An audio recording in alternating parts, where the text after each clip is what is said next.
স্বতন্ত্র রাষ্ট্রের দাবিতে চলা 4 দশকের সশস্ত্র বিদ্রোহের ইতি টানল কুর্দিরা। আনুষ্ঠানিকভাবে নিজেদের বিলুপ্ত ঘোষণা করেছে কুর্দিস্তান ওয়ার্কার্স পার্টি। সোমবার এক বিবৃতিতে এই ঘোষণা দেয় সংগঠনটি। খবরটি প্রকাশ করেছে পিকেকে ঘনিষ্ঠ ফিরাত নিউজ এজেন্সি। বিবৃতিতে বলা হয়, আমরা সব ধরনের সামরিক কার্যক্রম বন্ধ করছি। তুর্কি কুর্দি সম্পর্ককে নতুনভাবে সংজ্ঞায়িত করার সময় এসেছে। সংগঠনটি আরও জানায়, এখন থেকে কুর্দি রাজনৈতিক দলগুলো গণতন্ত্র প্রতিষ্ঠা ও একটি গণতান্ত্রিক কুর্দি জাতি গঠনের দায়িত্ব গ্রহণ করবে। পিকেকে তাদের ঐতিহাসিক মিশন শেষ করেছে।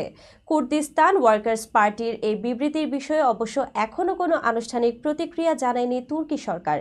পিকেকের এই সিদ্ধান্তে তুরস্ক ও ইরাকের সীমান্তবর্তী অঞ্চলে প্রায় 40 বছর ধরে চলা রক্তক্ষয়ী সংঘাতের অবসান ঘটল। 40,000-এর বেশি মানুষ প্রাণ হারিয়েছে এই সশস্ত্র সংঘাতে। উল্লেখ্য, পিকেকে প্রধান আবদুল্লাহ ওজালান 1999 সাল থেকে তুরস্কে যাবজ্জীবন কারাদণ্ড ভোগ করছেন তিনি।